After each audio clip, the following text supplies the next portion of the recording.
이진우의 손에 잡히는 경제.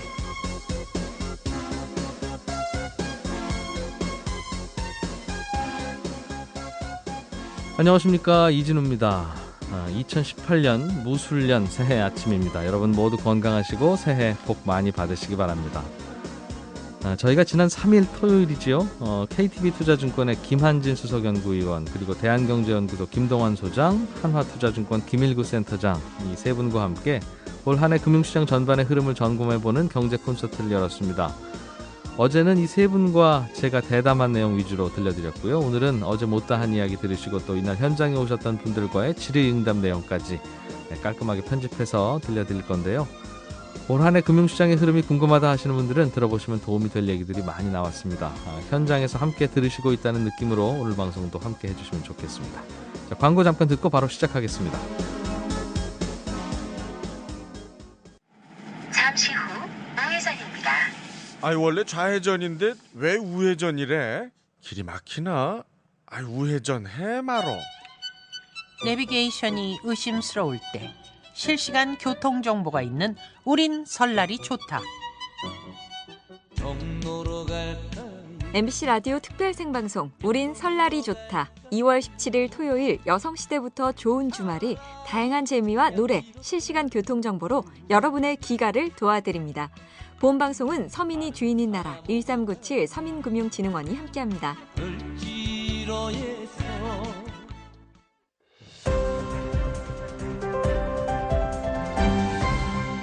이진우의 손에 잡히는 경제.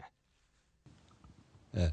그래서 저는 걱정이 그 절대 금리 레벨이 어느 수준인가를 걱정하지 마시고 그 이면을 좀 보셨으면 좋겠다. 이걸 과연 다시 봉합해낼 수 있는 역량을 가지고 있는 리더십들인가?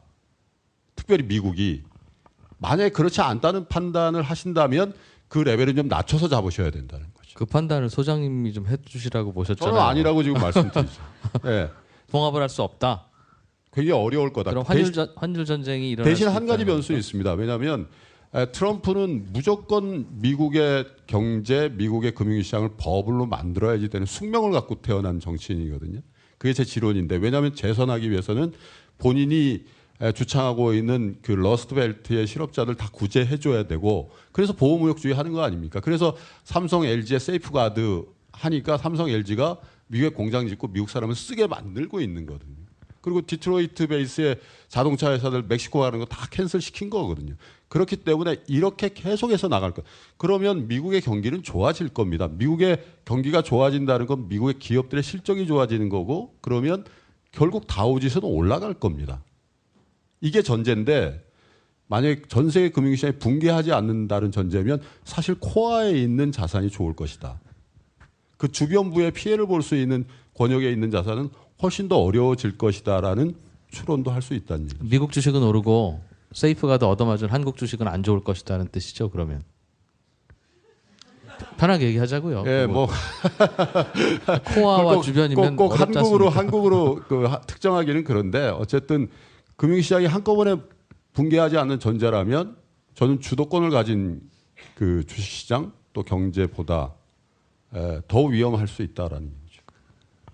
김한희 박사님. 그 서두에도 그런 말씀을 드렸지만은 이제까지의 항상 그 위기의 발생과 그 위기의 전파, 확산 이런 걸 그 메커니즘을 보면 조금 답이 나올 것 같은데, 우리가 예상하지 못했던 데서 이렇게 조금 불꽃이 튑니다. 문제가 생깁니다. 예를 들자면 지금 금리 얘기를 하고 있는데, 최근에 금리가 떨어지면서 주가 지수가 가장 탄력적으로 오른 나라가 얼핏 생각하면 선진국으로 아시는데 그렇지가 않거든요. 신흥국 주가가 훨씬 금리가 탄력적으로 떨어졌고, 금리가 떨어지는 거에 힘입어서 주가가 폭발적으로 올랐어요. 그리고 이머징, 그러니까 신흥국 쪽으로의 자산 배분의 가장 중요한 키포인트가 신흥국 고유의 어떤 경제적 요인이 아니고요. 연준의 금융 완화 정책이 신흥국 쪽으로 자본을 나가게 하는, 투자하게 하는 어마어마하게 막대한 요인이었다라고 분석을 합니다.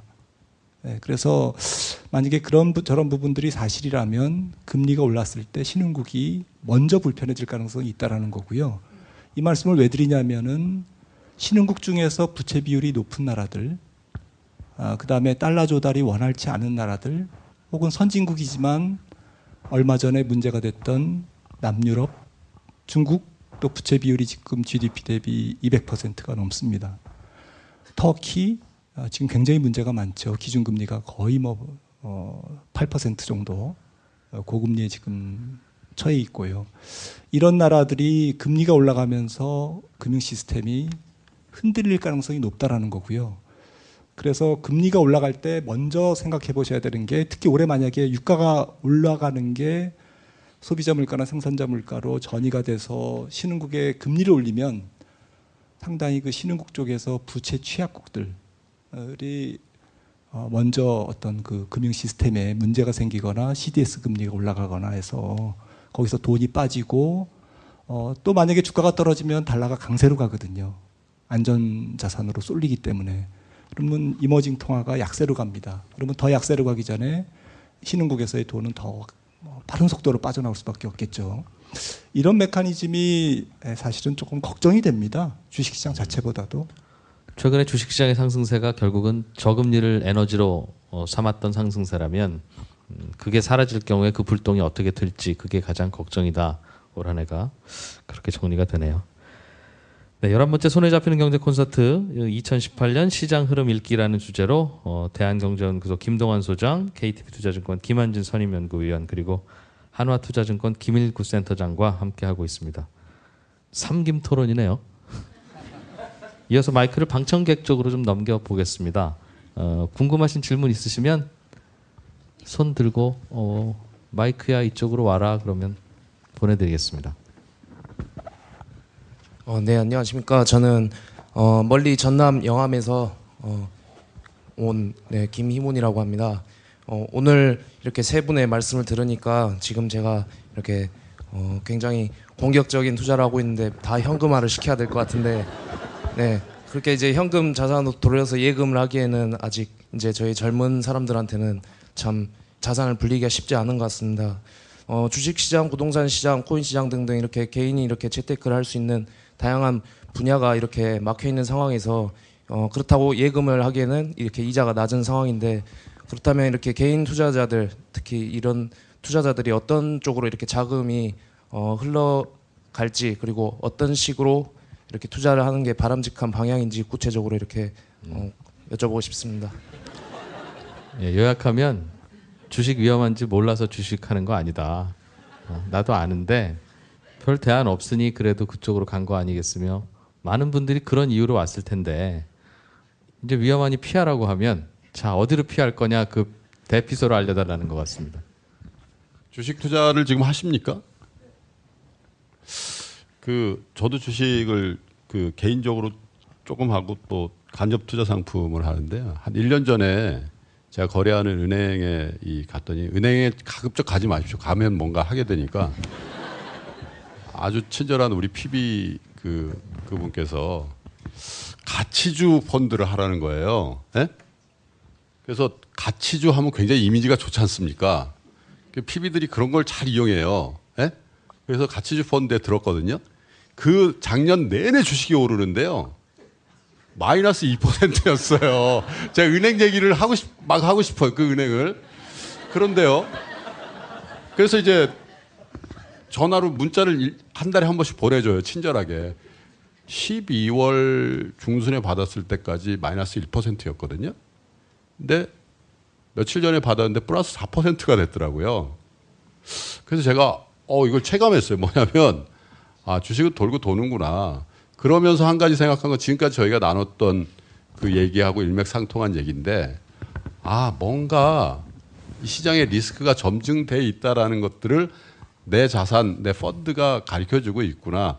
여러분, 가치주라는 게 뭡니까? 지금 청산했을 때 이 시가총액보다 이 자산이 더 크다든지 아니면 거기에 근접했다든지 거의 리스크가 없다라고 인정할 만큼 저평가되어 있는 주식들이잖아요. 그 대세가 갈 때 잘 안 가거든요. 그래서 제가 그 문자를 받고 나서 생각해 본 거는, 올해 시장에서는 최소한 편승하는 대표적인 게 코인인 것 같아요. 펀더멘탈이 뭔지 잘 모르겠는데 주변에서 먹었다 그래가지고 막 편승하는 그런 자산들을 좀 줄이고 정말 내재 가치가 있는 그러니까 크래시가 와도 이 주식은 부동산도 그렇지 않습니까? 부동산도 보면 IMF 때도 덜 빠지는 부동산이 있잖아요. 뭐 그런 류의 비교적 위험 자산 내에서도 좀 안전한 뭔가 이렇게 손에 잡히는 그런 주식을 좀 하셔야 될 것 같습니다. 예. 자, 이제 예를 들어 주실 것 같습니다. 끝나고 오십시오. 뭐 지금 좀 전에 가치주 펀드 말씀하셨는데 예 들어 주실 거예요? 그 꼭 찍어서 이름을 이야기하기는 어렵고요. 근데 좁혀 주십시오. 예. 예. 주식시장에서 여러 가지 구분을 합니다만 우리가 이제 역사적으로 통용되는 구분은 성장주, 가치주 이렇게 봅니다. 그러니까 성장주라고 하는 거는 뭐 IT, 제약, 바이오처럼 뭔가 앞으로 성장을 할 것 같은 것이죠. 코인 같은 것도 마찬가지고. 근데 금리가 올라가기 시작하면 성장주가 갈 것 같은데 성장주가 못 가요. 성장주는 그 과정에서 차츰 떨어지는 경향이 있고 왜냐하면 이건 경기 침체가 오면 곧바로 곤도박질 치기 때문에 이 가치주 쪽으로 넘어옵니다. 대형주, 중소형주에서도 마찬가지인데 그래서 작년에 보면 안 올랐던 종목들 많이 있습니다. 그 중에서 가치주, 중소형주 그리고 정부가 지원하는 쪽 경기가 글로벌하게 안 좋아진다고 하더라도 정부가 이제 중소벤처 특히나 혁신적이고 일자리를 창출하는 기업을 계속 지원해 주겠다라는 건데 그쪽에서 기회들이 많이 있을 거예요. 네. 저는 뭐 주식하지 마시라고 좀 말씀드리고 싶고요. 증권회사 다닙니다. 참고적으로. 제가 계산을 해보니까요. 4년에 한 번씩은 찬스가 오더라고요. 정말 이거는 툭 건드리면 골을 넣을 수 있는 찬스가 옵니다. 문제는 돈을 갖고 있으면서 그거 참기 굉장히 어렵죠. 그런 기회가 올 때까지 현금을 쥐고 있다는 거는 뭐 대단한 내공입니다. 근데 그것만 지킬 수 있다면 4년에 한 번씩 반드시 찬스 오고요. 그 다음에 10년에 한 번씩은 정말 신문에 뭐라고 나오냐면 이거는 100년 만에 한 번 있는 위기다 이렇게 나옵니다. 근데 실제로 제가 계산을 해보면 10년에 한 번씩 와요. 꼭. 지금 확률이 굉장히 높습니다. 그러니까 현금을 갖고 있으면 기회가 온다라는 건데요. 자산을 분산한다고 하는데 저는 반대입니다. 달걀을 분산해서 트럭에 싣고 가는데 트럭 전체가 뭐 지진이 나가지고 다 넘어지고 뭐 이제 이런 형국이지 않습니까? 그러니까 그리고 최근 몇 년간 10년간 보면 위험자산이라고 할 수 있는 그러니까 금리보다 높은 수익률이 기대되는 자산은 다 올랐어요. 어느 나라, 어느 지역, 어떤 자산의 종류 할 거 없이 다 올랐습니다. 좀 붐비는 곳에서는 저는 먹을 게 없다고 생각합니다. 수익을 내기가 어렵다고 생각합니다. 그래서 아까 질문하신 분의 대답을 드리면 어려우시겠지만 뭐 한 몇 년 내다보시고 보수적으로 조금씩 그 현금을 더 모아나가는 혹은 현금을 할 수 있는 안전자산 쪽으로 조금 몰아가시다가 기회가 왔을 때 한번 조금 투자를 해보시라 이런 말씀을 좀 드리고 싶고요. 왜요? 곧 주가 내릴 것 같아서 그러십니까? 참고적으로 S&P 500 기준으로 말씀드리죠. 지금 한 3,100 정도, 지금보다 한 10% 정도 상승 여력이 있다고 보고 있고요. 다우존스 25,000인데 지금 한 2만 정도 됐을 때 저는 조금 한번 좋은 빅 찬스가 내려오면 내려오면 그거가요. 저도 늘 궁금합니다. 그러니까 지금 27,000인데 한 3만 정도 올라가면 이제 고점인 것 같다는 느낌이 그 수십 년간의 느낌인 겁니까? 아니면 무슨 계산 공식이 있어요? 네, 아까 얼핏 말씀드렸지만은 저는 주식의 기대 수익률과 금리와의 갭을 좋아합니다. 2007년 정도 여기서 주가가 10% 정도 오르면 금리를 3%라고 가정했을 때 밸류에이션이 한 2007년 정도 수준이 됩니다. 미국 주식시장 기준으로. 그러니까 2007년은 어마어마한 해죠. 금융위기가 있기 전에 모든 사람들이 낙관론 일색으로 모두가 달려갈 때 상황이 2007년, 6년, 7년이지 않습니까? 그 정도의 밸류에이션까지 지금 10% 정도 남았다, 주가가. 금리가 만약에 더 올라가면, 아까 제가 한 3.5% 말씀드렸는데, 더 올라가면 그 전에 꺾일 거고 금리가 3%에서 멈추면 주가는 그래 금리 괜히 겁먹었지 경기 좋으니까 올라가는 거잖아 금리도 그러면서 이제 주가가 또 올라갈 겁니다. 아무튼 주가와 금리와의 조합에서 어떤 쪽이 조합을 이루어서 어떻게 그 꼭지를 만들지는 모르겠지만 일단 복잡하니까 가정을 3% 금리에 한 주가가 10% 정도 오르면 2006년 7년 정도의 마켓 밸류에이션에 도달하는 거니 그 정도에서는 작던 크던 한 번은 매듭이 지어질 거다. 거기서 한 번 주가가 조정을 보였는데 다우가 예를 들어서 한 2만 정도까지 빠졌는데 2만으로 말씀드리는 거는 장기 추세선의 하단입니다. 그러니까 좋은 기업들의 이익이 계속 진행될 거라는 가정 그 선을 지켜주는 거죠. 기업의 성장선을 지켜주는 선에서 그 정도에서는 주가는 반드시 반등을 할 거다. 저는 낙관론자거든요, 사실은. 네, 혹시 또 질문 있으시면. 네, 저는 경기도 시흥시에서 온 김대현입니다. 김동완 소장님은 제가 기억하기로는 3년 전인가요? 그때 미 연준이 금리를 올릴 것인지 말 것인지에 대해서 대다수의 전문가들이 올릴 것이다라고 예상을 했었는데 그 당시에 올리지 않을 것이다라는 의견을 내서 이진우 기자님께서 굉장히 많은 질문을 하셨던 걸로 기억하는데 어쨌든 근데 결과는 김동완 소장님께서 맞았습니다. 그때 연준이 금리 인상을 유보를 했고요. 그때부터 김동완 소장님을 좀 좋아하기 시작을 했는데 감사합니다. 네, 근데 이렇게 직접 얼굴을 뵙고 이렇게 만나주셔서 감사하고요. 질문을 좀 드릴게요. 현재 정부의 움직임이 그 경제를 굴리는 공을 대기업에서 중소기업으로 혹은 대다수의 국민에게로 이렇게 돌리는 경향이 있다고 생각을 하는데요. 그래서 그 연기금도 그런 스탠스, 그 정부의 그런 스탠스를 따라가지 않을까. 그래서 이 연기금이 과연 올해 그 코스닥 시장에서 어떤 스탠스를, 그러니까 액티브냐 패시브냐 어떤 자세를 취할 것인지를 좀 말씀 좀 해주시고 또 대다수의 국민들은 그런 연기금의 추세에 어떻게 따라서 행동을 해야 될 것인지. 정부의 스탠스에 대해서 제가 조금 말씀드리고 싶은데요. 그 제가 어떻게 해가지고 현 정부가 경제 정책을 만드는데 잠깐 이렇게 같이 볼 기회가 있었는데 굉장히 강력한 의지가 있더라고요. 왜 그런 인식을 하냐면 지금 그 정부에서도 이 전통 산업이라고 불려지는, 물론 그 용어가 바람직한 건 아닙니다만 굉장히 큰 위기 의식을 가지고 있는 것 같아요. 왜냐하면 조선이라든지 해운이라든지 사실 제가 말씀드린 재작년 말에 어떤 극한적인 그런 어려움을 보면서 정부가 시작됐기 때문에 이거 구조조정도 잘해야 되고 이걸 어떻게 잘 소프트 랜딩 해야 된다는 어떤 그런 생각도 굉장히 많이 갖고 있는 반면에 이게 미래에 우리나라를 끌고 나갈 그 산업이 아니라는 인식을 하고 있는 것 같아요. 그래서 굉장히 그런 부분에 대해서 강력한 의지가 있더라고요. 사실은 코스닥 시장 활성화 대책이라는 거 있잖아요. 코스닥을 연기금을 동원해서 뭘 사라.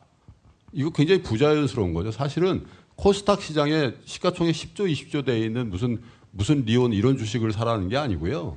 사실 정부가 몇십조 시가총액 몇십조씩 되는 그런 회사들한테 돈을 이렇게 지원해줄 아무 이유가 없죠. 거기는 자본시장에서 얼마든지 돈을 구할 수 있는데 사실은 핵심은 뭐냐면 제가 아까 가치주도 말씀드린 바가 있잖아요. 근데 사실은 코스닥의 거래도 제대로 안 되면서 시가총액도 굉장히 작고 근데 이 비즈니스 포트폴리오를 보면 우리 정부가 지원하고자 하는 예를 들면 4차 산업혁명이라든지 이런 쪽에 기술력을 가지고 있으면서 잘 배양하고 육성하면 글로벌 플레이어가 될 수 있는 그런 기업들을 지원해보자 라는 게 사실 코스닥 활성화 대책이었어요.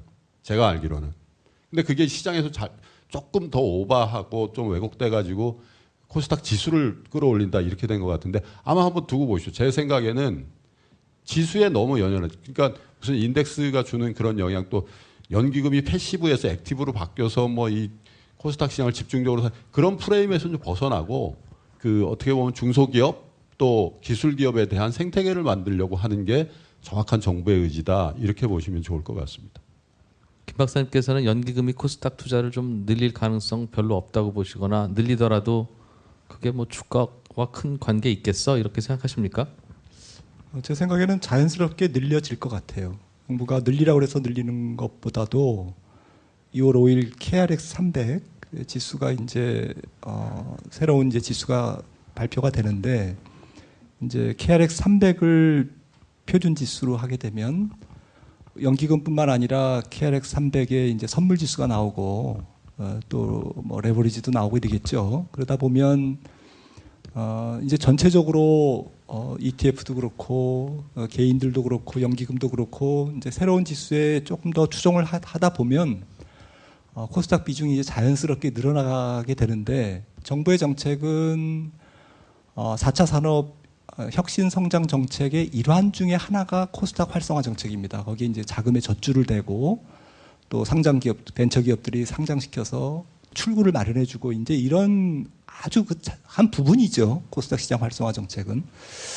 그래서 이런 것들이 이제 전체적으로 되려면 전제 조건이 필요합니다. 좋은 기업들이 계속 들어와줘야 돼요. 그래서 정말 기관 투자가들이 이거는 뭐 안 사면 안 되겠다 싶은 종목들이 계속 들어와 줘야 KRX 300 지수라는 게 벤치마크 지수로서 이제 유용성을 갖는 거죠. 근데 지금은 뭐 갑자기 있는 주식도 뭐 굉장히 비싼데 예를 들자면 갑자기 뭐 지수만 바꿨다 그래가지고 뭐 무조건 이렇게 할 수 있는 자금의 양은 그렇게 크지는 않을 거다 실제로. 그래서 최근에 좀 시장의 코스닥 시장의 조정이 그런 지수가 나오면서 이미 조금 선 반영된 것도 있고 해서 조금 주춤거리는 것 같습니다. 그러니까 장기적인 기대는 하셔도 되는데 당장 한두 달 내에 뭐가 이루어질 거는 거의 없을 거다. 연기금들도 뭐 한두 달 내에 뭐 어떤 변화를 주거나 이러지는 않을 거다. 연기금이 코스닥을 잘 안 사는 이유는 연기금의 투자 수익률을 평가할 때 코스피 대비 얼마나 더 잘했냐 못했냐를 하다 보니까 일단 기본 코스피는 따라가고 거기서 조금 더 잘할 다른 종목 없을까를 찾는 순서대로 그렇게 투자하다 보니까 그 기준과 평가 방법이 다 바뀌지 않으면 소외되어 있는 코스닥 종목 중에 정말 좋은 회사 있는가를 굳이 찾아다니지 않을 것 같아요. 그러다 보니까 당연히 계속 소외된 걸 텐데 그게 바뀔 수 있겠습니까? 그게 안 되면 말씀하셨던 중소형주나 가치주가 발굴되기 어렵지 않습니까? 근데 우리가 국민연금에 대해서 걔가 코스피 따라가야 되나요? 걔가 코스피가 박살나면 우리나라가 안 좋아지고 박살나면 국민연금은 그래도 우리의 미래를 어느 정도는 지켜줘야 된다고 생각하지 않나요? 언제부터 우리가 국민연금한테 정부나 또는 정권의 어떤 의도대로 움직여달라고 생각하는 걸 너무나 당연시하고 있는 것이죠. 국민연금의 생각은 이렇습니다. 제가 국민연금 입장 대변하는 사람은 아닙니다만 국내 주식 비중이 이미 높아요. 우리나라의 성장성은 지금 계속 떨어지고 있습니다. 인정해야 되잖아요. 근데 우리의 미래는 국민연금이 어느 정도는 받쳐줘야 되는 거거든요. 그러기 위해서 국민연금은 국내 주식 비중을 줄이고 해외로 투자를 확대시키는 방향입니다. 근데 조그마한 종목들 사서 국민연금의 수익률이 얼마나 기여를 하겠습니까? 우리의 욕심이 우리의 미래를 담보해줄 국민연금까지 건드릴 수는 없다고 봐요. 그건 냅두고. 지금 그래서 이제 정부가 하고 있는 건 뭐냐면 공적 기금 중심으로 해서 한 3천억 정도의 자금을 마중물로 조성을 합니다. 이 3천억을 이제 혁신 기업들 코스닥의 조그마한 종목들한테 지원을 해주겠다. 돈을 넣어주고 그러면 이제 그 민간의 자산 운용사들이 거기에 자극을 받아서 코스닥 펀드들을 만들고 갖고 있는 집 조금만 팔아서 방 한 10개 있는 거 방 한 개만 팔아가지고 이 코스닥 펀드에 들어오기만 해도 우리나라 가계 자산 굉장히 많습니다. 그게 부동산이라서 그렇지. 그 방 하나씩 팔아가지고 코스닥 펀드만 들어와도 충분히 혁신할 수 있는 기업들 다 키울 수 있어요. 그러니까 국민연금은 그냥 두고 우리가 갖고 있는 돈으로 하는 게 맞다. 지금 정부도 기본적으로 그 생각인 것 같습니다. 그렇겠네요. 주택담보대출 이번에 LTV 많이 줄여놨는데 코스닥 펀드에 투자할 돈이라는 게 입증이 되고 펀드에 넣는 게 맞으면 대출한도 좀 올려주라고. 그 방 한 칸 해서 코스닥 넘기는 게 그거 아니겠습니까? 예. 저는 그 매일 팟빵을 통해서 한 수년간 하루도 안 빼고 거의 잘 듣고 있는 애청자입니다.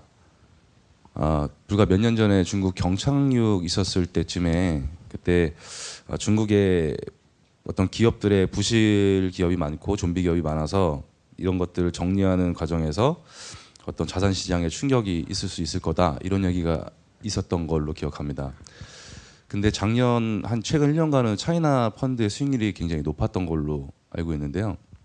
아까 그 말씀하셨던 내용 중에 부채 비율이 높다고 말씀하셨습니다. 중국의 현재 이제 금리 인상 시기의 위안화와 그리고 중국의 앞에 미래는 어떻게 보시는지 여쭤보고 싶습니다. 1번 질문은 중국 괜찮으냐 부채 많다고 들었는데 어떻게 생각하세요? 이 질문입니다. 특별히 손 드시는 분이 없으면 박사님한테 그냥 다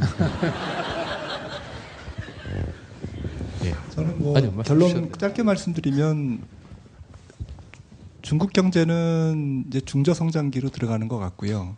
예, 그다음에 인구 구조도 서서히 이제 고령화가 됩니다. 그래서 과거의 중국의 모양하고는 이제 사뭇 달라지는, 매 한 해 한 해 다 이렇게 계속 달라지는, 조금씩 이제 선진국에 근접하는 거겠죠.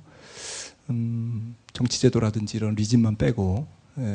그런데 지금 중국 주가 지수 자체는 여전히 이제 은행주 비중이 높고요. 그리고 아직 중국 기업들이 간접 금융에 많이 의존하고 있습니다. 그래서 주식시장의 자본 조달 기능이 약하고요. 그리고 기관 투자가 외국인들 개방이 안 돼 있고 많이 비중이 낮고, 이제 이러다 보니까 중국의 지수에 투자하는 것은 저는 조금 뭐 신중할 필요가 있다고 하고요. 중국 기업들 좋은 기업들 많잖아요. 최근에 이제 뭐 성장하고 있는 기업들 많기 때문에 종목으로 접근하는 게 좋을 것 같고요. 또 뭐죠? 중국 부채 문제. 부채 문제가 저는 문제를 좀 일으킬 것 같아요. 향후 한 3년 내에 한 번은 중국은 축제 검사를 한번 받아야 될 거다라고 생각합니다. 지금 우리가 쭉 앞서 토론을 했지만 금리가 낮을 때는 이런 문제가 몇 년 전에 있었던 그림자 금융이라든지 신탁 상품, WMP 문제 이런 것들이 조금 주춤했는데 다 금리가 낮아서 이렇게 조금 저는 수면 아래에 있는 문제라고 보고요. 지금 GDP 대비 부채 비율이 일각에서는 지금 300% 정도로 보고 있습니다. 해리덴트 같은 분은 이제 책에서 280%라고 주장을 하고 있고, 월가에서도 200% 이상으로 지금 추산하고 있고요. 부채가 얼마인지 몰라요? 국가의 공식 통계가 없습니다.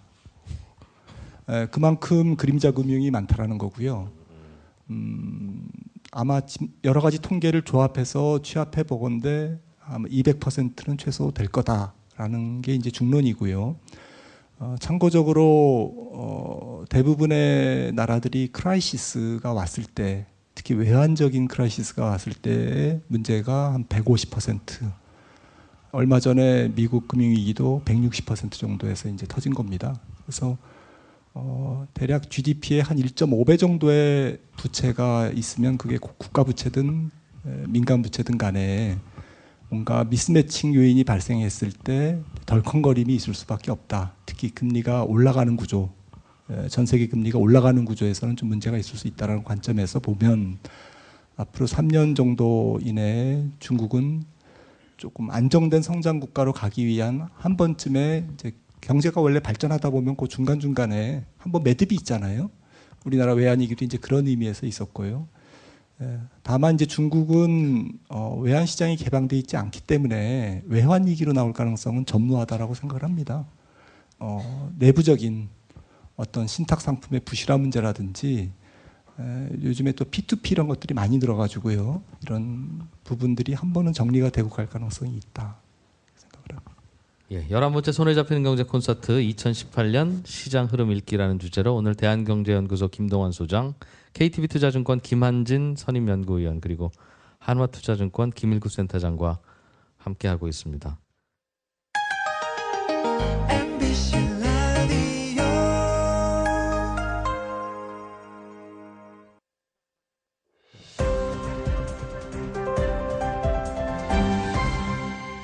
경제를 생각하는 사람들의 즐거운 습관, 이진우의 손에 잡히는 경제. 예, 11번째 손에 잡히는 경제 콘서트 2018년 시장 흐름 읽기라는 주제로 오늘 대한경제연구소 김동완 소장, KTB투자증권 김한진 선임연구위원, 그리고 한화투자증권 김일구 센터장과 함께하고 있습니다. 네. 오늘 잘 듣고 있는데요. 기업의 양극화가 계속 심해지고 있고, 최근에는 좀 기술력을 가지고 있는, 아까 팡이라고 말씀 주셨는데, 그 기술력을 가지고 있는 기업들이 글로벌 독점 구조를 만들고, 그 안에서 발생된 막대한 영업이익이라든지를 통해서 뭐 기술 개발을 통해서 기술의 격차를 더 넓히고요. 뭐 이종 산업을 진출함으로써 그 독점 구도를 강화하고 있는데요. 저 개인적으로는 이런 팡 기업들의 그런 성장세가 계속될 거라고 보고 있는데, 그런 발표자분들께서는 어떻게 생각하고 있는지 궁금합니다. 페이스북 주식 사도 되냐는 뜻입니다. 지금 그게 이제 글로벌 경제에서 가장 핵심적인 부분이죠. 큰 건 더 커져가고 흔히 빵 주식이라고 이야기하기도 하지만 플랫폼이라고도 이야기하지 않습니까? 그러니까 앞으로 모든 것들은 여기에 이제 하부 구조로 들어갈 수밖에 없지 않겠는가. 그리고 이제 부동산만 해도 그래요. 갈수록 메트로폴리탄의 거대 도시들만 계속 집중되는 현상이 전 세계 거의 대부분의 나라에서 나타나고 있습니다. 기업들도 거의 마찬가지로 이제 거대 기업이 모든 것들을 다 플랫폼을 가져가고 이런 현상인데 4차 산업혁명이라고 하는 게 그걸 더 강화시키는 거지 결코 약화시키는 게 아니거든요. 갈수록 자본 집약적이고 우리나라도 그렇습니다만 대기업이 대기업인 이유가 대기업 영역에 중소기업 못 들어가는 이유가 워낙 자본 집약적이에요. 초기에 투자해 드는 돈이 워낙 많고 기계가 많이 들어가기 때문에 중소기업이 진입이 안 됩니다. 빵 기업들도 마찬가지죠. 아마존 이미 클라우드 서버 쪽으로는 아마존으로 거의 다 넘어갔고 모든 걸 아우르고 유통도 아우르고 식료품도 아우르고 뭐 인터넷 서버도 아우르고 집에서 쓰는 뭐 스피커 놓고 하는 이런 것들도 다 아마존으로 넘어가고 이런 식의 발상입니다. 근데 이게 바뀌기가 진짜로 힘들 것 같아요. 그래서 이제 우리나라에서도 중소기업을 육성한다 이런 게 정말 쉽지는 않고 이 국가적인 과제입니다. 그래서 뭐 정부에서도 그렇고 국회에서도 그렇고 4차 산업혁명위원회 이런 걸 만들고 논의를 하는데 이거는 국가적인 과제로 진행을 해야지 중소기업이 뭐 이런 아마존과 경쟁을 한다 이거는 불가능하겠죠. 근데 제가 좀 우려하는 거는 우리 사회에 워낙 엘리트에 대한 불신이 강해요. 지금만 다 챙겨 먹고 나중에 가서 보니까 이것들이 자기 이익을 추구했더라라고 해서 자꾸만 이제 분산되고 뭐 중소기업들한테 희망이 있을 거다 이런 이야기를 계속 하는데 저는 굉장히 우려하고 있는 것이 아니다. 세상은 지금 거대 도시가 커져나가고 거대 기업이 커져나가는데 우리만 중소기업 뭐 조그만한 기업들 이렇게 주장하면 우리는 걔네들의 하부로 들어가는 것밖에는 길이 없지 않겠는가라는 우려를 하고 있습니다. 아마존은 괜찮을 것 같습니까? 밸류에이션이 아주 높지는 않더라고요. 네, 덧붙이실 말씀 있으면 두 분 해주십시오. 저는 마켓 관점에서 시장 관점에서 말씀드리면 뭐 닷컴 버블 때 시가총액 상위를 보면 1등부터 뭐 한 10위까지 거의 이제 뭐 인터넷하고 1등이 마이크로소프트였고 불과 한 5, 6년 전에는 바이오 주식들이 한 10위 중에 한 5개 정도. 근데 지금 다 또 바뀌어 있습니다. 이 말씀을 왜 드리냐면은 지금 다우존스의 50년 전에 있는 기업들이 지금 거의 없거든요. 한 절반 이하입니다. 그 정도로 이제 세상이 계속 바뀌고 있는 건데 지금 우리가 보는 이 어떤 빵 주식들도 결국에는 한 10년 지나 보면 다 이제 뒤로 후퇴 있을 거냐, 또 다른 빵이 이제 또 그 자리를 채울 거냐. 그러니까 이건 인더스트리에 대한 문제지 기업에 대한 문제가 아닐 수 있다라고 이제 저는 보고 있는 거죠, 사실은. 그러니까 조금 더 말랑말랑하고 융합적이고 조금 더 이렇게 새로운 수요를 자극하는 그런 인더스트리 쪽으로 가고 있는 거는 맞지만 그게 반드시 지금의 빵은 아닐 수 있다라는 거죠. 그런 관점에서 보면 조금 종목 투자에 있어서는 굉장한 좀 주의가 필요할 것 같아요. 변화가 앞으로 더 심해지지 않을까요? 혹시? 그 빵을 저는 21세기 아메리칸 드림이라고 표현하고 싶은데요. 그런 비즈니스가 미국을 먹여 살리고 미국의 미래를 담보할 텐데 단 하나 걱정은 지금은 좀 반동기에 접어든 것 같아요. 누구에 의해서? 트럼프에 의해서. 네. 트럼프에 의해서 반동. 그러니까 자동차 산업 다시 살리고 항공기 산업 다시 살리고 그렇게 다 병행할 수 없습니다. 네. 그 모든 걸 다 장악하고 혼자 유아독존할 수 없다라는 걸 대부분의 애널리스트도 알고 트럼프 자신도 알는지 몰라요. 그런데 자기가 필요한 겁니다. 자기의 재선과 자기의 정치적인 인기와 입장을 위해서. 그러니까 반동의 기간 내에 들어와 있다고 보는 거죠. 그래서 그런 측면에서 이 빵 주식들이 얼만큼 더 역동적으로 나갈는지는 모르겠어요. 단기적으로는. 그렇지만 추세는 그쪽에 가 있고 미국의 미래는 거기에 있다라고 보는 거예요. 혹시 다른 질문 있으십니까? 네. 그 아까 10년 주기로 그 경제 사이클이 도신다고 하셨는데 그러면은 계속 과거에 10년 동안 그런 사이클이 있었던 거고 거기에서 일반적으로 뭔가 흐름이 있었을 거 아니에요. 그게 뭔지 한번 그 사이클 내에 일정한 어떤 흐름이 공통된 흐름이 있었는지. 그 한 가지 특징이라고 하면 달러화가 10년 정도에 걸쳐서 약세와 강세를 계속 반복해 왔거든요. 그 달러화 강세 우리나라 외환위기 97년 그 10년 주기설을 할 때 이제 97년부터 시작하면 달러화가 그 전에 한 5, 6년 강세였어요. 달러화가 그렇게 오랫동안 강세로 가면 돈이 미국으로 빠져나가면서 이머징의 위기가 오는 게 일반적이었습니다. 그 다음에 이제 2000년대 들어와서는 IT 버블 이후로 달러가 계속 약세로 갔고 그 달러화가 약세로 가면서 미국에서 버블이 생겼어요. 미국에 버블이 생기면서 이제 미국에서 서프라임 모기지라고 하는 게 터졌고 그런 식의 달러화 강세와 약세가 오랫동안 진행되고 나면 이머징에서 터지거나 미국에서 터지거나 이런 식의 일들이 계속되어 왔습니다. 뭐 80년대 초반, 70년대 말엔 또 이머징에서 문제가 생겼는데 그거는 거기도 마찬가지로 달러화의 이머징의 약세, 달러화의 강세가 좀 영향을 미쳤고요. 그 달러화의 그 장기적인 추이라고 하는 게 위기가 어느 곳에서 어떻게 생길 건가를 나타내는 지표라고 저는 생각을 합니다. 아직까지는 제가 볼 때는 그런 달러가 한쪽으로 이렇게 강하게 간 게 없어서 위기까지는 생각을 안 하고 있습니다. 저는 중앙은행이 결국에는 그 약간의 그 노이즈를 더 확대시키고 있다라고 보는 게 2007년 서프라임은 사실은 닷컴 버블의 붕괴가 가져온 경기 침체를 금리를 내리면서 대응했기 때문에 그 유동성이 결국에는 서프라임 사태를 만들었습니다. 닷컴 버블도 마찬가지고요. 닷컴 버블은 그 이전에 94년에 멕시코, 97년에 아시아 외환위기, 10년 전에 있었던 저축대부조합 90년에 여기에서 생긴 문제를 돈을 풀고 금리를 지나치게 낮추면서 결국 유동성이 잉태돼서 닷컴 버블을 더욱더 거품스럽게 만든 거죠. 원래 있을 거품을 더 거품스럽게 만든 거죠. 그래서 중앙은행의 사이클이 대단히 중요하다. 그러니까 세상이 원래 좀 상식적이잖아요. 그러니까 너무 이제 뭐 소득보다 너무 뭐 소비를 앞당겨 하면 그게 부채 비율로 올라가는 거고 경제 지표가 저희가 100% 신뢰할 건 아니지만 아까 GDP 부채 비율 뭐 중국 이런 것도 말씀드린 게 경제가 아프다라는 신호거든요. 저 조금 이상해요. 저 좀 문제 있어요라고 지금 계속 호소하고 있는 겁니다. 그게 조금은 이제 숨을 한번 돌리고 가야 되는 거죠. 보다 더 안정되고 건강한 성장을 위한 약간의 뭐 일부 후퇴 뭐 이런 관점에서 저는 건강한 조정이라고 보고요.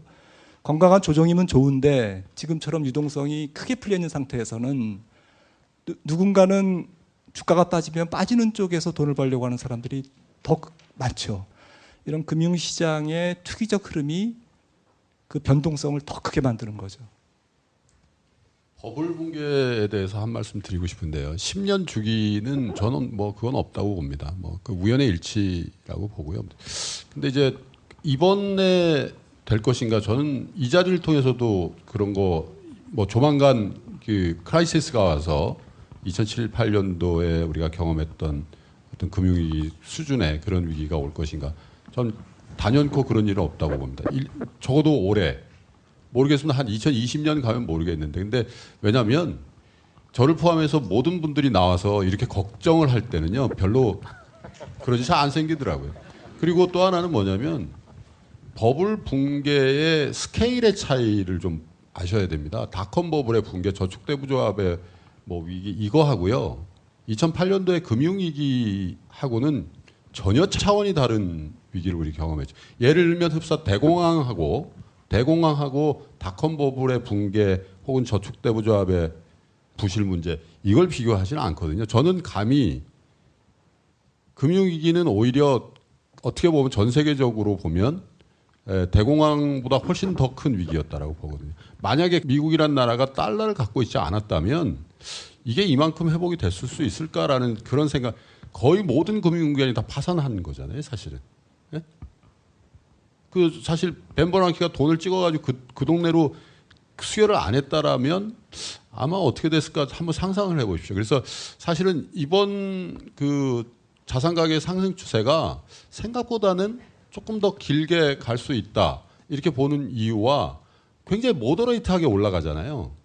조금씩 올라가잖아요, 그죠? 변동성이 그렇게 없으면서 이렇게 장기간 올라간다고요? 그 왜 그럴까? 굉장히 정성적인 분석일 수도 있는데 예를 들면 제가 간암 수술을 하고 나와가지고 몸을 보정하는 거죠. 이럴 때 어떻게 하죠? 굉장히 조심합니다. 몸에 나쁜 술 절대 안 먹습니다. 근데 예를 들면 맹장 수술하고 나왔어요? 그 다음날 바로 술 먹을 겁니다, 아마. 그런 어떤 이 상황을 조금 달리 봐야 된다. 적극적으로 좀, 이거 좀 논란의 여지가 그래 주십시오. 마지막으로 세 분께 제가 그냥 질문 하나씩 드리고 오늘 저 순서를 마치려고 합니다. 올 한 해 주의 깊게 들어야 할 경제 뉴스들, 뭐 금리냐, 뭐 혹은 뭐 미국 얘기냐, 뭐 그런 쪽의 분야를 하나씩 좀 꼽아주시면 저희가 앞으로 거기에 대해서 특히 그런 뉴스는 더 주의 깊게 들으려고 하고요. 또 올 한 해 금융 상품을 청취자 여러분들이 선택하실 때 이런 거 괜찮습니다라고 해주실 게 없다면 이런 거는 좀 조심해 보십시오라는 거 있으시면 하나씩 좀 말씀해 주시면 좋겠습니다.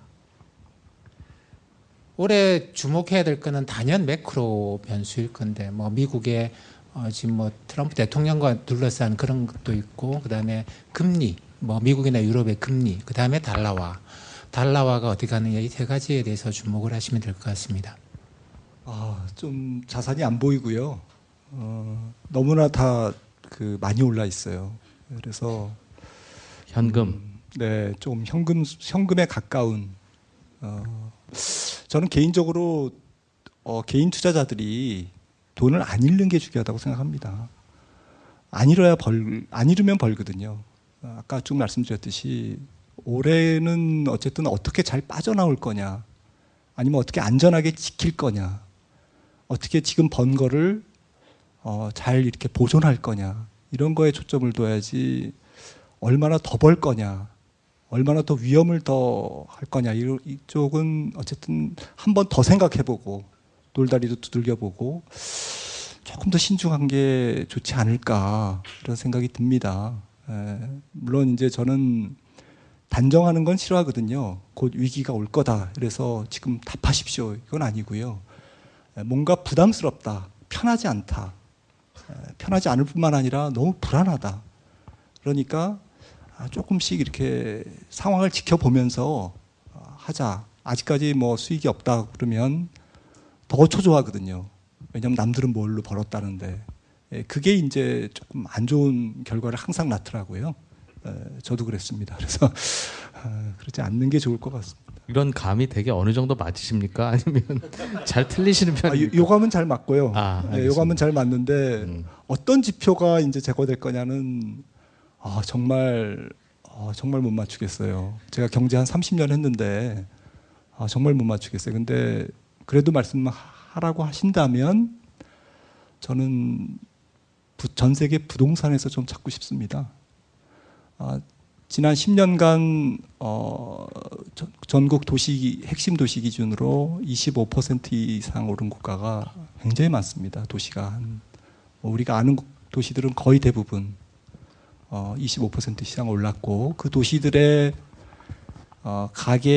가처분 소득 대비 부채의 증가가 놀랍습니다. 소득에 비해서 부채를 감당해야 되는 게 굉장히 지금 버거워지는 상황으로 가고 있습니다. 문제가 터진다면 저는 모두가 안심하고 있는 부동산에서 터질 가능성이 있다. 이런 격언이 있는데 꼭 제가 들려드리고 싶은 것 중에 비관론자는 명성을 얻고요. 낙관론자는 부를 얻는다는 아주 불변의 그 격언이 있는데 지금이 그럴 때인지는 잘 모르겠습니다만은 너무 회피하지 마십시오. 제 생각에는 아직은 제가 아까도 말씀드렸지만 버블 붕괴를 너무 지금 극단적으로 조심해야 될 때는 아니라고 봅니다. 회피하지 말라는 말씀이시죠?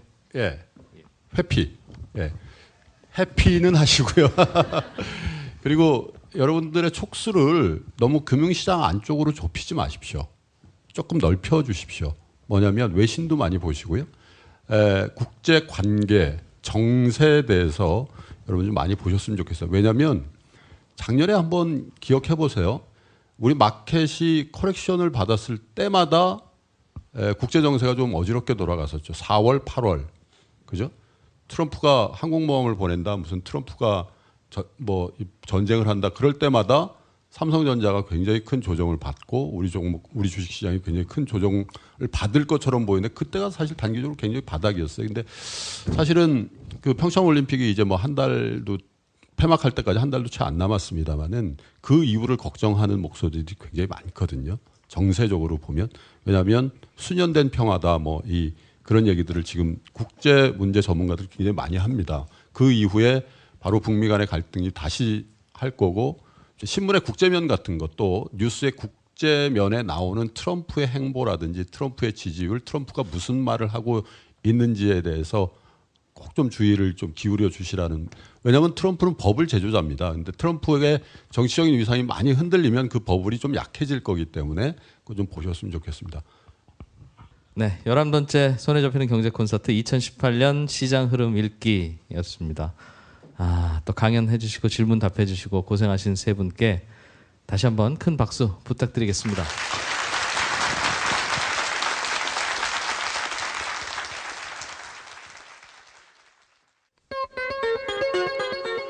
네, 새해 들어 처음 열렸던 손에 잡히는 경제 콘서트, 어제와 오늘 이틀에 걸쳐서 올 한 해 금융시장의 흐름에 대해 짚어봤습니다. 최근 들어서 글로벌 금융시장이 왜 이렇게 또 출렁이는지, 앞으로 어떤 걸 주의 깊게 봐야 되는지, 우리가 고민해야 될 건 뭔지 한 번쯤 생각해 볼 수 있었던 시간이었던 것 같습니다. 앞으로도 저희가 경제 콘서트 틈나는 대로 계속 준비할 테니까요. 또 그때마다 많은 성원과 관심 부탁드립니다. 지금까지 이진우였고요. 저는 내일 오전 11시 5분에 우린 설이 좋다 특별방송으로 찾아오겠습니다. 들어주신 여러분 고맙습니다.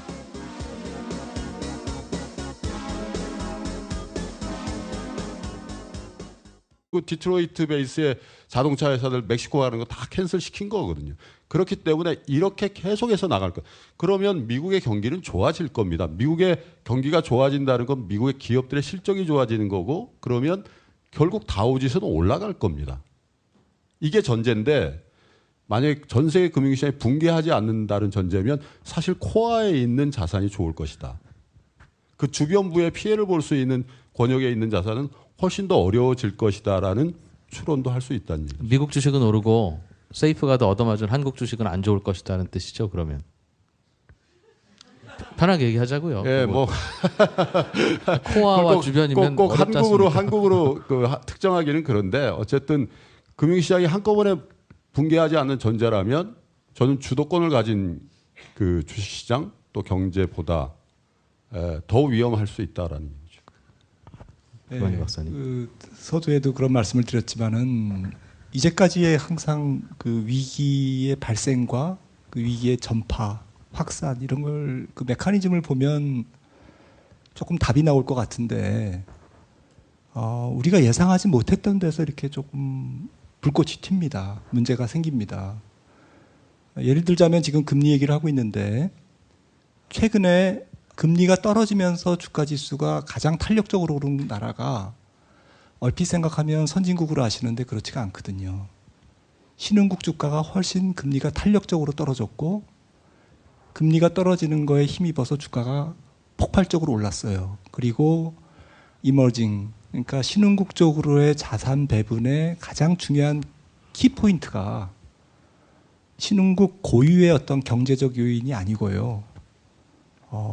연준의 금융 완화 정책이 신흥국 쪽으로 자본을 나가게 하는, 투자하게 하는 어마어마하게 막대한 요인이었다라고 분석을 합니다. 네, 그래서 만약에 저런 부분들이 사실이라면 금리가 올랐을 때 신흥국이 먼저 불편해질 가능성이 있다라는 거고요. 이 말씀을 왜 드리냐면은 신흥국 중에서 부채 비율이 높은 나라들, 그 다음에 달러 조달이 원활치 않은 나라들, 혹은 선진국이지만 얼마 전에 문제가 됐던 남유럽, 중국 또 부채 비율이 지금 GDP 대비 200%가 넘습니다. 터키 지금 굉장히 문제가 많죠. 기준금리가 거의 8% 정도 고금리에 지금 처해 있고요. 이런 나라들이 금리가 올라가면서 금융 시스템이 흔들릴 가능성이 높다라는 거고요. 그래서 금리가 올라갈 때 먼저 생각해 보셔야 되는 게, 특히 올해 만약에 유가가 올라가는 게 소비자 물가나 생산자 물가로 그쪽에서 기회들이 많이 있을 거예요. 네. 저는 뭐 주식하지 마시라고 좀 말씀드리고 싶고요. 증권회사 다닙니다. 참고적으로. 제가 계산을 해보니까요. 4년에 한 번씩은 찬스가 오더라고요. 정말 이거는 툭 건드리면 골을 넣을 수 있는 찬스가 옵니다. 문제는 돈을 갖고 있으면서 그거 참기 굉장히 어렵죠. 그런 기회가 올 때까지 현금을 쥐고 있다는 거는 뭐 대단한 내공입니다. 근데 그것만 지킬 수 있다면 4년에 한 번씩 반드시 찬스 오고요. 그 다음에 10년에 한 번씩은 정말 신문에 뭐라고 나오냐면 이거는 100년 만에 한 번 있는 위기다 이렇게 나옵니다. 근데 실제로 제가 계산을 해보면 10년에 한 번씩 와요. 꼭. 지금 확률이 굉장히 높습니다. 그러니까 현금을 갖고 있으면 기회가 온다라는 건데요. 자산을 분산한다고 하는데 저는 반대입니다. 달걀을 분산해서 트럭에 싣고 가는데 트럭 전체가 뭐 지진이 나가지고 다 넘어지고 뭐 이제 이런 형국이지 않습니까? 그러니까 그리고 최근 몇 년간 10년간 보면 위험자산이라고 할 수 있는 그러니까 금리보다 높은 수익률이 기대되는 자산은 다 올랐어요. 어느 나라, 어느 지역, 어떤 자산의 종류 할 거 없이 다 올랐습니다. 좀 붐비는 곳에서는 저는 먹을 게 없다고 생각합니다. 수익을 내기가 어렵다고 생각합니다. 그래서 아까 질문하신 분의 대답을 드리면 어려우시겠지만 뭐 한 몇 년 내다보시고 보수적으로 조금씩 그 현금을 더 모아나가는 혹은 현금을 할 수 있는 안전자산 쪽으로 조금 몰아가시다가 기회가 왔을 때 한번 조금 투자를 해보시라 이런 말씀을 좀 드리고 싶고요. 왜요? 곧 주가 내릴 것 같아서 그러십니까? 참고적으로 네, S&P 500 기준으로 말씀드리죠. 지금 한 3,100 정도, 지금보다 한 10% 정도 상승 여력이 있다고 보고 있고요. 다우존스 25,000인데 지금 한 2만 정도 됐을 때 저는 조금 한번 좋은 빅 찬스가 내려오면 네, 내려오면 그거가요. 저도 늘 궁금합니다. 그러니까 지금 27,000인데 한 3만 정도 올라가면 이제 고점인 것 같다는 느낌이 그 수십 년간의 느낌인 겁니까? 아니면 무슨 계산 공식이 있어요? 네, 아까 얼핏 말씀드렸지만은 저는 주식의 기대 수익률과 금리와의 갭을 좋아합니다. 2007년 정도 여기서 주가가 10% 정도 오르면 금리를 3%라고 가정했을 때 이가 좋지 않습니까? PB들이 그런 걸 잘 이용해요. 예? 그래서 가치주 펀드에 들었거든요. 그 작년 내내 주식이 오르는데요. 마이너스 2%였어요. 제가 은행 얘기를 막 하고 싶어요. 그 은행을. 그런데요. 그래서 이제 전화로 문자를 한 달에 한 번씩 보내줘요. 친절하게. 12월 중순에 받았을 때까지 마이너스 1%였거든요. 근데 며칠 전에 받았는데 플러스 4%가 됐더라고요. 그래서 제가 이걸 체감했어요. 뭐냐면 주식은 돌고 도는구나. 그러면서 한 가지 생각한 건 지금까지 저희가 나눴던 그 얘기하고 일맥상통한 얘기인데 뭔가 이 시장에 리스크가 점증돼 있다라는 것들을 내 자산, 내 펀드가 가르쳐주고 있구나. 여러분 가치주라는 게 뭡니까? 지금 청산했을 때 이 시가총액보다 이 자산이 더 크다든지 아니면 거기에 근접했다든지 거의 리스크가 없다라고 인정할 만큼 저평가되어 있는 주식들이잖아요. 그 대세가 갈 때 잘 안 가거든요. 그래서 제가 그 문자를 받고 나서 생각해 본 거는 올해 시장에서는 최소한 편승하는 대표적인 게 뭐 코인인 것 같아요. 펀더멘탈이 뭔지 잘 모르겠는데 주변에서 먹었다 그래가지고 막 편승하는 그런 자산들을 좀 줄이고 정말 내재 가치가 있는 그러니까 크래시가 와도 이 주식은 부동산도 그렇지 않습니까? 부동산도 보면 IMF 때도 덜 빠지는 부동산이 있잖아요. 뭐 그런 류의 비교적 위험 자산 내에서도 좀 안전한 뭔가 이렇게 손에 잡히는 그런 주식을 좀 하셔야 될 것 같습니다. 예. 자, 이제 예를 들어 주실 것 같습니다. 끝나고 오십시오. 뭐 지금 좀 전에 가치주 펀드 말씀하셨는데 예 들어 주실 거예요? 그 꼭 찍어서 이름을 이야기하기는 어렵고요. 근데 좁혀 주십시오. 예. 주식시장에서 여러 가지 구분을 합니다만 우리가 이제 역사적으로 통용되는 구분은 성장주, 가치주 이렇게 봅니다. 그러니까 성장주라고 하는 거는 뭐 IT, 제약, 바이오처럼 뭔가 앞으로 성장을 할 것 같은 것이죠. 코인 같은 것도 마찬가지고. 근데 금리가 올라가기 시작하면 성장주가 갈 것 같은데 성장주가 못 가요. 성장주는 그 과정에서 차츰 떨어지는 경향이 있고, 왜냐하면 이건 경기 침체가 오면 곧바로 곤도박질 치기 때문에 이 가치주 쪽으로 넘어옵니다. 대형주, 중소형주에서도 마찬가지인데, 그래서 작년에 보면 안 올랐던 종목들 많이 있습니다. 그 중에서 가치주, 중소형주, 그리고 정부가 지원하는 쪽, 경기가 글로벌하게 안 좋아진다고 하더라도 정부가 이제 중소벤처, 특히나 혁신적이고 일자리를 창출하는 기업을 계속 지원해 주겠다라는 건데, 전이가 돼서 신흥국의 금리를 올리면 상당히 그 신흥국 쪽에서 부채 취약국들이 먼저 어떤 그 금융 시스템에 문제가 생기거나 CDS 금리가 올라가거나 해서 거기서 돈이 빠지고, 또 만약에 주가가 떨어지면 달러가 강세로 가거든요. 안전 자산으로 쏠리기 때문에. 그러면 이머징 통화가 약세로 갑니다. 그러면 더 약세로 가기 전에 신흥국에서의 돈은 더 빠른 속도로 빠져나올 수밖에 없겠죠. 이런 메커니즘이 사실은 조금 걱정이 됩니다. 주식시장 자체보다도. 최근에 주식시장의 상승세가 결국은 저금리를 에너지로 삼았던 상승세라면 그게 사라질 경우에 그 불똥이 어떻게 될지 그게 가장 걱정이다. 올 한 해가 그렇게 정리가 되네요. 네, 11번째 손에 잡히는 경제 콘서트 2018년 시장 흐름 읽기라는 주제로 대한경제연구소 김동환 소장, KTB투자증권 김한진 선임연구위원, 그리고 한화투자증권 김일구 센터장과 함께하고 있습니다. 삼김 토론이네요. 이어서 마이크를 방청객 쪽으로 좀 넘겨보겠습니다. 궁금하신 질문 있으시면 손 들고 마이크야 이쪽으로 와라 그러면 보내드리겠습니다. 네, 안녕하십니까. 저는 멀리 전남 영암에서 온 김희문이라고 합니다. 오늘 이렇게 세 분의 말씀을 들으니까 지금 제가 이렇게 굉장히 공격적인 투자를 하고 있는데 다 현금화를 시켜야 될 것 같은데, 네, 그렇게 이제 현금 자산으로 돌려서 예금을 하기에는 아직 이제 저희 젊은 사람들한테는 참 자산을 불리기가 쉽지 않은 것 같습니다. 주식시장, 부동산 시장, 코인 시장 등등 이렇게 개인이 이렇게 재테크를 할 수 있는 다양한 분야가 이렇게 막혀 있는 상황에서 그렇다고 예금을 하기에는 이렇게 이자가 낮은 상황인데, 그렇다면 이렇게 개인 투자자들, 특히 이런 투자자들이 어떤 쪽으로 이렇게 자금이 흘러갈지, 그리고 어떤 식으로 이렇게 투자를 하는 게 바람직한 방향인지 구체적으로 이렇게 여쭤보고 싶습니다. 예, 요약하면 주식 위험한지 몰라서 주식하는 거 아니다. 나도 아는데 별 대안 없으니 그래도 그쪽으로 간 거 아니겠으며, 많은 분들이 그런 이유로 왔을 텐데 이제 위험하니 피하라고 하면 자 어디로 피할 거냐, 그 대피소를 알려달라는 것 같습니다. 주식 투자를 지금 하십니까?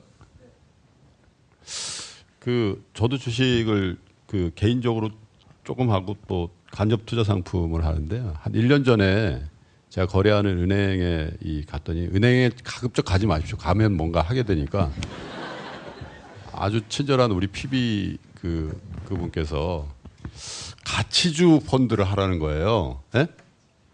그래서 가치주 하면 굉장히 이미지.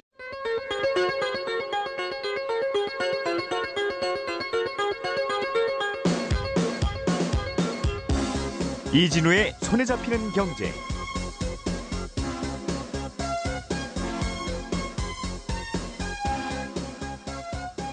안녕하십니까, 이진우입니다. 2018년 무술년 새해 아침입니다. 여러분 모두 건강하시고 새해 복 많이 받으시기 바랍니다. 저희가 지난 3일 토요일이지요. KTB투자증권의 김한진 수석연구위원, 그리고 대한경제연구소 김동환 소장, 한화투자증권 김일구 센터장, 이 세 분과 함께 올 한 해 금융시장 전반의 흐름을 점검해보는 경제 콘서트를 열었습니다. 어제는 이 세 분과 제가 대담한 내용 위주로 들려드렸고요. 오늘은 어제 못다한 이야기 들으시고 또 이날 현장에 오셨던 분들과의 질의응답 내용까지 깔끔하게 편집해서 들려드릴 건데요. 올 한 해 금융시장의 흐름이 궁금하다 하시는 분들은 들어보시면 도움이 될 얘기들이 많이 나왔습니다. 현장에서 함께 들으시고 있다는 느낌으로 오늘 방송도 함께 해주시면 좋겠습니다. 자, 광고 잠깐 듣고 바로 시작하겠습니다. 잠시 후 우회전입니다. 원래 좌회전인데 왜 우회전이래?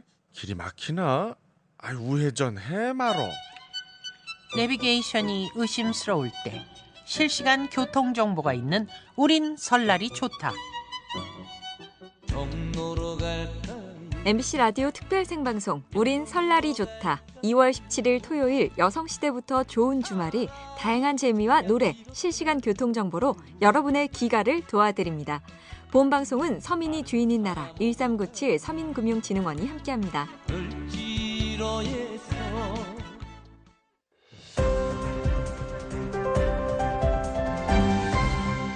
이진우의 손에 잡히는 경제. 예. 그래서 저는 걱정이 그 절대 금리 레벨이 어느 수준인가를 걱정하지 마시고 그 이면을 좀 보셨으면 좋겠다. 이걸 과연 다시 봉합해낼 수 있는 역량을 가지고 있는 리더십들인가? 특별히 미국이 만약에 그렇지 않다는 판단을 하신다면 그 레벨을 좀 낮춰서 잡으셔야 된다는 거죠. 그 판단을 소장님이 좀 해주시라고 보셨잖아요. 저는 아니라고 지금 말씀드리죠. 네. 봉합을 할 수 없다. 굉장히 어려울 거다. 그럼 환율 전쟁이 일어날 대신 수 한 가지 있다는 변수는 있습니다. 왜냐하면 트럼프는 무조건 미국의 경제, 미국의 금융시장을 버블로 만들어야지 되는 숙명을 갖고 태어난 정치인이거든요.